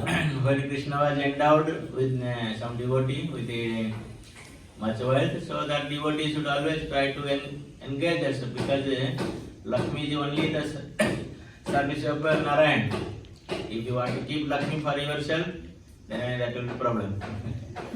Dan ketika Sri Krishna yang memberikan cukup kekayaan bagi seorang penyembah, hendaknya dia mempergunakan kekayaannya itu, hartanya itu untuk melakukan pelayanan bakti kepada Krishna. Karena kekayaan itu seperti halnya Lakshmi, ya, dan Lakshmi dimaksudkan hanya untuk melakukan pelayanan kepada Sri Narayana. So in your Krishna consciousness movement, we see many worldly disciples of Prabhupada. So they serve the Krishna consciousness movement, their worldly become more and more, and they give more and more. The Krishna reciprocate like that. When he give more to Krishna, Krishna give you more. Seperti kita melihat di dalam kehidupan murid-murid pada Srila Prabhupada, banyak sekali di antara murid-murid Srila Prabhupada adalah orang-orang yang kaya raya seperti itu. Tetapi dengan kekayaan ini, dia mempersembahkan kekayaan ini kepada Srila Prabhupada yang dimanfaatkan untuk menggunakan pelayanan kepada Krishna. Justru Krishna memberikannya lagi dan lagi kekayaan seperti itu. Semakin Krishna memberikan kekayaan itu, mereka lagi menggunakan untuk pelayanan. Krishna lebih memberikannya lagi seperti itu. And same time also we see some other devotees of the disciples of Prabhupada, when they got some money, they try to spend in share market, speculation business. So one day the share market increase, they think, oh, we get so much money and it's serve for Krishna, but the share market crash, they lost everything. Iya. Dan ada juga beberapa murid dari Srila Prabhupada yang menempatkan uangnya di Saham itu stock. saham seperti itu. Dan ketika saham itu trading itu melonjak profitnya begitu, dia menjadi senang sekali. Oh, nanti kalau sudah banyak saya akan melakukan pelayanan kepada Krishna seperti itu. Dan ketika suatu saat jebol oleh George Soros, ya bonus begitu, akhirnya rugilah semua itu, hilang semua kekayaannya. So that's why from this incident we should take lesson that when Krishna gives us money, so we should spend that money for his service. But this is better, better business. Ya. Pelajaran yang kita bisa petik adalah bagaimana ketika kita mendapatkan uang lebih banyak seperti itu dan kita manfaatkan uang itu untuk pelayanan kepada Krishna seperti itu. Ini adalah bisnis yang sesungguhnya. And Krishna is not a miser. He said, okay, thank you very much, you give me, I don't give you back. Krishna bukanlah orang yang pelit seperti itu. Oh, oke, kamu sudah memberikan saya banyak hal, tetapi saya tidak akan berikan kamu. Tidak. Ya, Krishna pasti akan memberikan. Yeah, Krishna said that Jayatama Prabhupada Tantam Badamya, as you reciprocate, I reciprocate with you. If you want to hold you, then I also hold you. Dan seperti Yayatama Prabhadiante, ya seperti itu. Sejauh mana kamu memberikan kepada saya, sejauh itu juga saya membalasnya. Tetapi sejauh mana kamu memegang, menyembunyikan hartamu, sejauh itu juga saya mau menyembunyikan karunia saya. Okay, otherwise that will be obstacle. That will become hindrance in your devotional journey. Ya, itu kalau tidak seperti itu akan hanya menjadi halangan dan menjadi hambatan di dalam perjalanan bakti kita. Okay. So we have question. Saya nanyakan tentang cerita tadi tentang Wiswamitra. Jadi Dasarata mampu menolak keinginan dari Wiswamitra saat dimana Wiswamitra meminta anaknya Sri Rama. Kenapa di saat KKI Dasarata tidak bisa menolak keinginan dari Dasarata dan KKI menginginkan anaknya Dasarata menjadi raja. Kenapa ini bisa dan menolak, sedangkan Wiswamitra dia mampu untuk menolak keinginan dari Powerful wanita. Sekali Prabu has one question. that Maharaj already mentioned that when Vishwamutra Muni asking for request to Dasarath Maharaj, he want to take Ram and Lakshman, but Dasarath Maharaj at that time what's called avoid the request. But when Kaikeyi Rani want to she has a request to kick out Sri Ram from Ayodhya. So why then Dasarath Maharaj cannot object it? Because Dasarath Maharaj already promised her to give him 2 boons. So he has to fulfill his word promise. Karena dalam kasus Ibu Kaikeyi, Dasaratha Maharaj sudah memberikan janji beliau kepada Ibu Kaikeyi untuk menempatkan Bharata sebagai raja Ayodhya selanjutnya. So Dasarath Maharaj himself, he did not order Ram, you get out from here. But Lord Ram himself understood that my father is in a dilemma condition. So this is the real son that who understand the mindset of father and act accordingly. Ya. Maharaj Dasaratha, beliau sendiri secara pribadi bukan beliau yang ingin agar Sri Ram keluar daripada Ayodhya, tetapi Sri Ram mengerti kondisi keadaan ayahnya yang berada di dalam dilema pada waktu itu, dan sebagai putra yang baik, ya, anak yang baik berbakti kepada orang tua, beliau bersedia untuk diasingkan ke hutan mengikuti perintah Kaikeyi. Because Lord Ram understood that my father already promised my mother. So if he does not keep his promise, then he will go to hell. Dan karena Sri Ram sudah mengerti bahwa ayahnya Dasaratha sudah berjanji kepada Ibu Kaikeyi, jika ayah tidak menepati janji beliau akan pergi ke neraka. And still also after Lord Ram left the Ayodhya, Dasaratha also left of this world. Dan seperti itu, ya, ketika Sri Rama pergi meninggalkan Ayodhya, beberapa saatnya lagi, ya, Dasaratha Maharaj pergi meninggalkan dunia ini. Okay, that much intense love for Lord Ram, Dasaratha. Karena dia memiliki cinta yang sangat luar biasa kepada putranya Sri Ram. So if Lord Ram goes out from our life, what is the use of keeping this life? Dan Dasaratha memahami, ya, jika Sri Ram tidak ada di dalam hidup saya, lalu untuk apa saya memelihara hidup ini lagi? So because Lord Ram is the real wealth in our life. Ya, karena Sri Rama adalah kekayaan yang sesungguhnya di dalam hidup kita. Okay. Buat Wiswamitra. Wiswamitra. So why he avoid rejected the request of Wiswamitra? Because he did not want to give Lord Ram. He can keep Lord Ram from their life. But finally he gave. Mengapa Wiswamitra tidak diberikan? Karena memang tidak ingin agar Sri Ram pergi dari hidupnya. Tetapi akhirnya diberikan, ya, kepada Wiswamitra. Because then Dasarath Maharaj consulted with the what is it? Vasishtha Rishi and other. Then they understood that Lord Ram is not an ordinary person, he is Supreme Lord himself. And also Vishwamitra Rishi is not taking Lord Ram for only killing the demon. He want to get him married also. Yeah. So they are looking for marriage Lord Ram. So that will become very happy.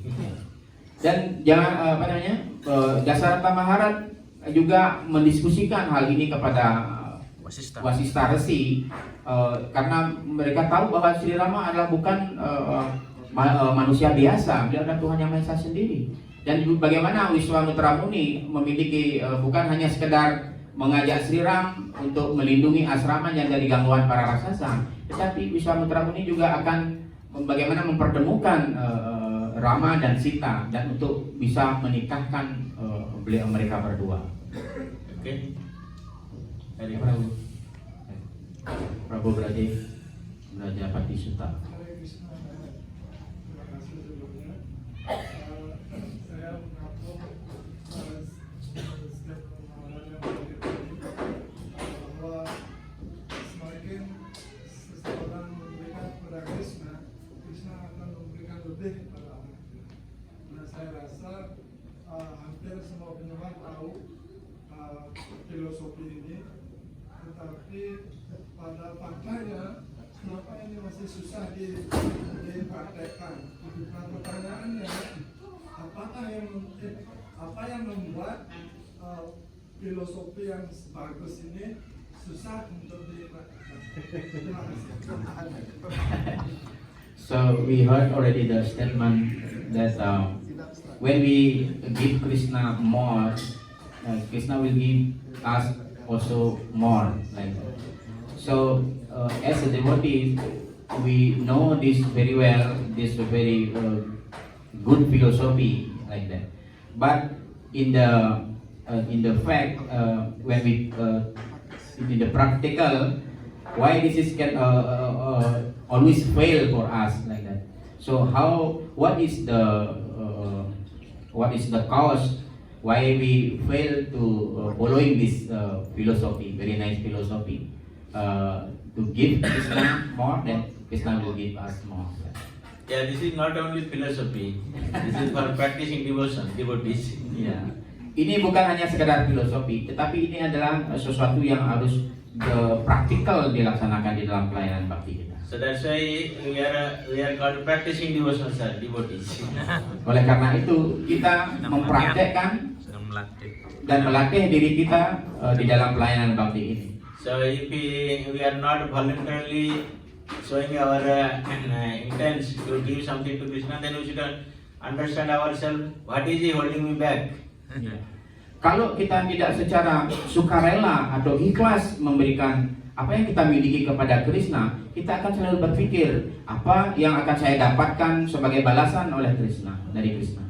So then we should ask the devotees, those who are senior to us, Vaishnavas, or the Gurudev to ask. So then they give you the way, they give you the solution. Then if you follow the solution, then you become happy. Ya. Oleh karena itu kita hendaknya harus sering berkonsultasi kepada para senior, kepada para penyembah-penyembah yang maju, kepada Gurudev.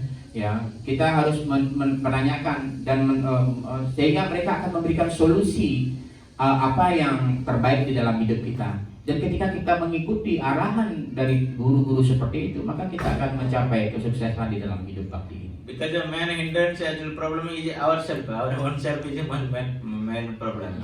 Sebenarnya problemnya akibat utama yang problem yang kita dapatkan adalah berasal dari diri kita sendiri sebenarnya. Because I am thinking, oh, this is only given in Bhagavatam, not for me. Because I am thinking that this is given in Bhagavatam, for Kunti Maharani, not for me. Ya. Ini ya seperti di Srimad Bhagavatam ini sebenarnya diberikan untuk diri kita, untuk saya, bukan untuk Kunti Maharani. This is not for Kunti Maharani.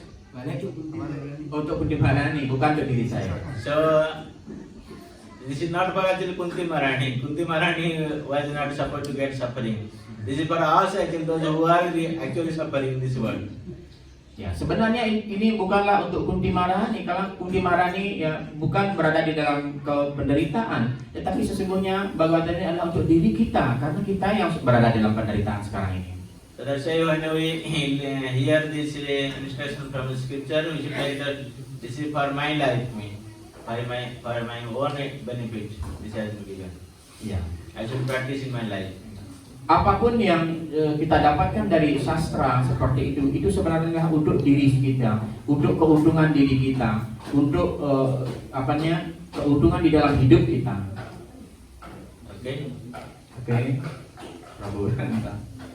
Adik, silakan.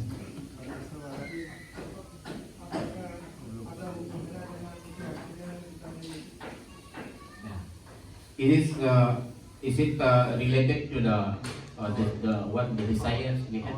Yeah. Srada. Oh, srada. Faith is Yeah.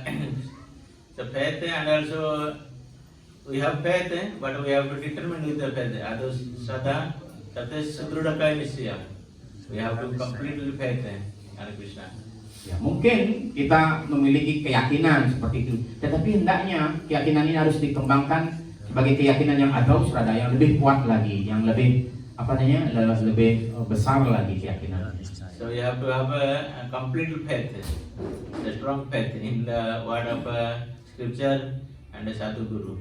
Kita harus memiliki keyakinan yang sepenuhnya terhadap kata-kata daripada sastra, daripada sadhu guru.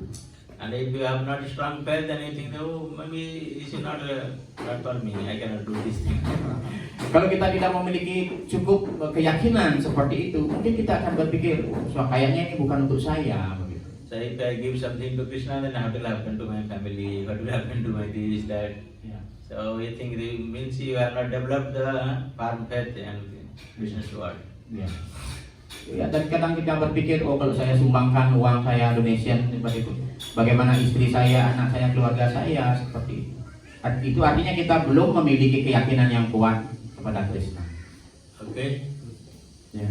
So that's why now time has come to put our full faith to complete Radharaseswar temple. Ya. Everybody. Ini saatnya kita harus mengembangkan, semua yang hadir di sini harus mengembangkan keyakinan yang kuat. Bagaimana untuk ya segera menyelesaikan tempel daripada sisi Radharaseswar. Ya. Definitely Radharaseswar will reciprocate with you. Kalau semuanya memiliki kekuatan yang keyakinan yang kuat ya dan menyumbangkan uangnya, maka Radharaseswar akan segera membalasnya. Dan Hare Krishna. Hare Krishna. Prabhu, One more question. You have time? You ready? Prabhu Bija. Now Ananta first, then Bija. Iya. Oh, now. Anak first and Bija. Bagaimana tadi Barat menjelaskan bahwa kita harus selalu helpless. Bagaimana kita di saat yang sama ketika kita mempunyai mungkin kekayaan, terus kita punya ketampanan, kita punya pengetahuan, bagaimana kita mempraktekkan ketika bahwa kita itu helpless. Kan umumnya orang yang punya kekayaan merasa, oh saya cukup, bisa, saya punya kemampuan, biasa. Tapi bagaimana para penyembah itu berpikir dirinya helpless, padahal dia punya.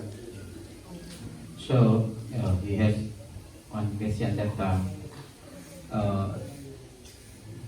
Maharaj mentioning that we always feel that we are helpless. Like that.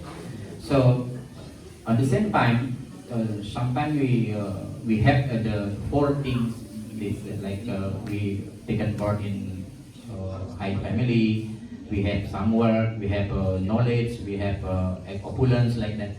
But it looks like almost impossible.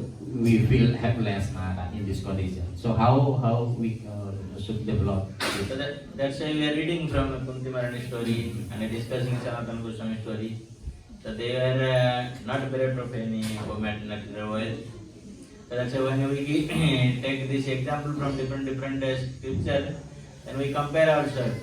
If we compare, are we Prime Minister of this country? Or I am so much scholar than Sanatana Goswami? So then they should make you humble. Yeah. Oleh karena itu ya kita harus memetik pelajaran dan sering mendengarkan dari Srimad Bhagavatam contoh-contoh seperti Kunti Maharani, seperti Sanatana Goswami. Mereka benar-benar di dalam kecerdasan dan kemewahan, kekayaan yang mereka miliki. Tetapi dalam waktu yang sama mereka merasa diri mereka tidak berdaya. Di dunia material ini, apalah artinya kita kalau dibandingkan dengan Kunti, dengan Sanatana Goswami seperti itu. Sehingga kita harus sering melihat dari sisi beliau agar kita mengetahui posisi kita seperti itu. Oleh karena itu kita harus rajin mendengarkan hal-hal seperti itu. So that's why Srimad Bhagavatam is full of different stories. These are not stories. Yes. No, the problem in Bali, they will think that is stories. This is not story. This is for teaching for us devotees. Dan di dalam Srimad Bhagavatam ini banyak sekali kisah-kisah yang luar biasa dari para penyembah murni. Tetapi ini bukanlah cerita biasa. Ini adalah suatu kenyataan dan suatu ajaran yang perlu kita pelajari dan kita aplikasikan di dalam hidup kita. Like we see here the story of Ambarish Maharaj. He was the king of emperor of the entire world. But still he was cleaning the temple. He himself was doing this thing. Seperti So from this. ya, seperti kisah Ambarish Maharaj. Beliau bahkan adalah raja untuk satu planet bumi ini, bukan satu kerajaan kecil seperti Prabowo cuma Indonesia saja, tetapi satu planet bumi ini Ambaris Maharaj menguasainya. Tetapi beliau mempraktekkan 9 cara bakti. Bahkan beliau mengambil pelayanan yang paling rendah sekalipun, membersihkan, menyapu dan sebagainya. So when we hear more and more this type of lessons from different devotees, their life, then slowly if you have something like that, then we understand. Oh, if you compare yourself to that personality, then it make you humble. Ya, karena Bhagavatam ini menyucikan. Kalau kita sering mendengarkan hal-hal kisah-kisah dari para penyembah murni ini, jadi pelan-pelan kita akan ketika hati kita disucikan, kita akan mampu mengerti hal itu, dan kita akan berangsur-angsur mengembangkan rasa tunduk hati di dalam diri kita. Okay. Oke, Page 930 now. Prabodwija. Okay. Prabodwija last, terakhir. Kita mengetahui bahwa PKI adalah memiliki sifat yang mulia.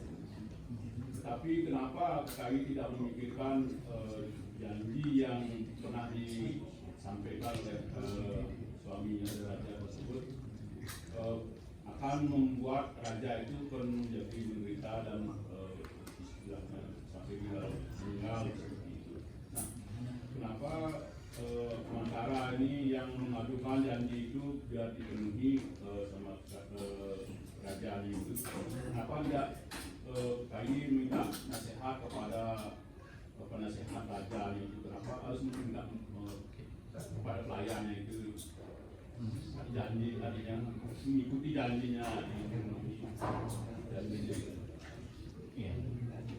So as we know, KK also has some good quality also.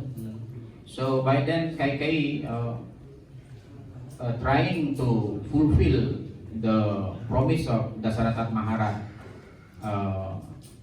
So then the Dasaratha Maharaj become very also distressed and suffering like that. And also why KK asking what is called advice from Mantara, not from the because we know Mantara is just like a servant like that. So why he took advice from Mantara, not to the what is called the sea like that. So that's why it is a lesson for us. Hanuman is praying that Lord Ram's life is called Martya Avatara Martya Sikhanam. So he came to this material world to teach the lesson to the people that are living in this material world. Ya. Dan ini adalah sebenarnya pelajaran yang diberikan oleh Usah Ramayana ini kepada kita seperti itu. Karena Sri Ram, Hanuman menyampaikan di dalam doanya bahwa Sri Rama adalah Marjada Purushotama. Beliau adalah orang yang sangat ideal, tokoh yang ideal sekali. Dan dari lila ini beliau ingin mengajarkan kepada orang-orang yang hidup di dalam kehidupan dunia material ini. So like the answer to second question, when Kaikeyi has taken advice from Mantara, so when we take third class people advice, then we will become third class. Our mentality become third class contaminated. Ya. Dan untuk pertanyaan yang kedua, mengapa Kaikeyi menerima nasihat daripada Mantara? Itu mengajarkan kepada kita, ketika kita meminta nasihat dari orang yang kelasnya rendah, ya orang kelas 3, orang yang kelas rendah, maka pada yang sama kita akan menjadi orang yang kelas rendah juga. So that's why we have to take always advice from the original spiritual master and those who are coming in the bona fide parampara. So then we properly guided. Otherwise we will guided by like Mantara. Oleh karena itu ya, kita dalam hidup bakti ini, jalan bakti ini kita harus selalu meminta nasihat daripada beliau-beliau yang seperti guru kerohanian yang sangat bona fide, daripada para acarya dan sebagainya. Kita mengambil nasihat dari beliau, bukan meminta nasihat orang-orang seperti Mantara seperti itu. Oleh karena itu jangan bergaul kepada orang-orang yang seperti Mantara. Oleh karena itu jika kita kalau tidak seperti itu, kita akan sama seperti Mantara. So the first question is why Kaikeyi asked me, because that always we should understand when there is a perfect lila something happening, there is a different purpose of Supreme Lord behind that pastime. Ya. Jadi pertanyaan yang pertama tadi, mengapa KKI meminta janji itu?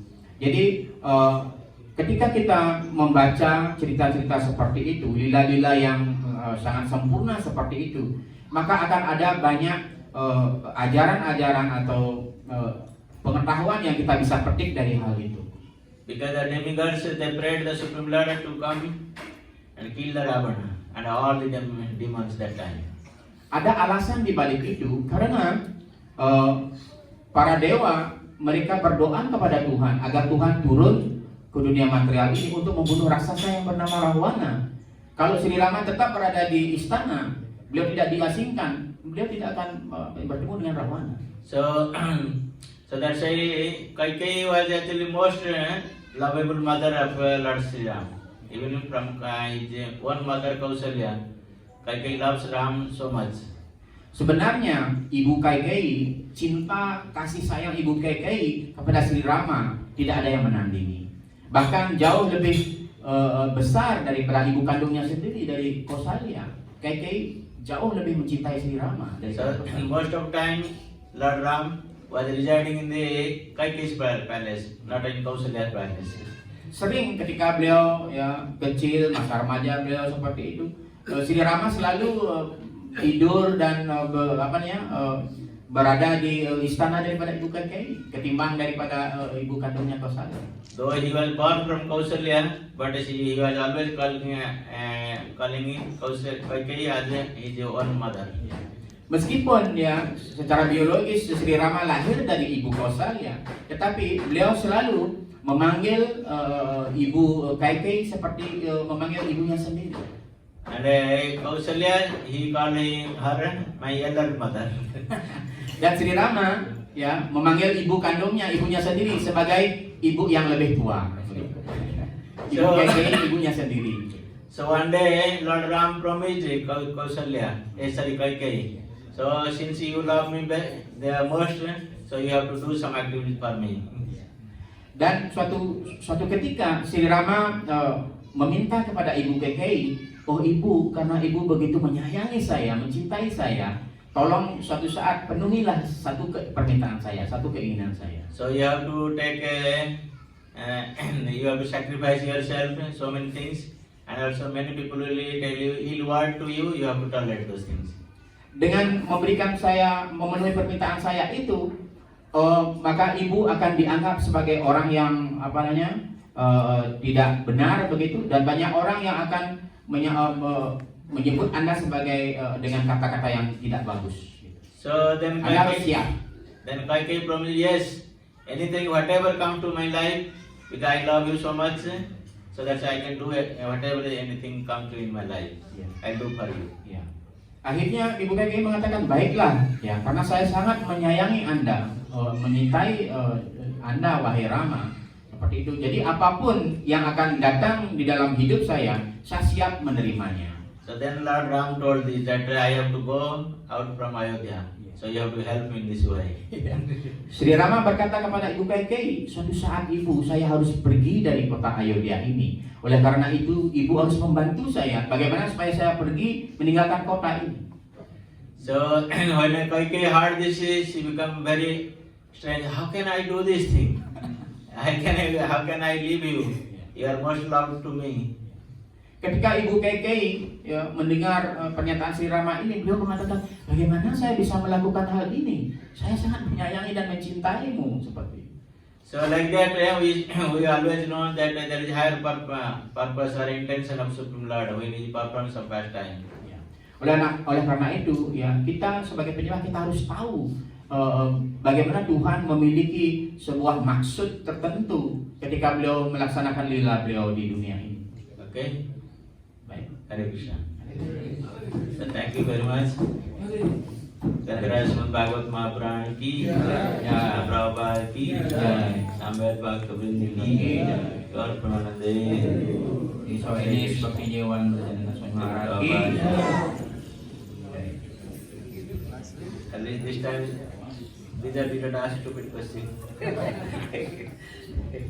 Maharaj bilang Prabu Dija tidak terlalu bertanya terlalu serius.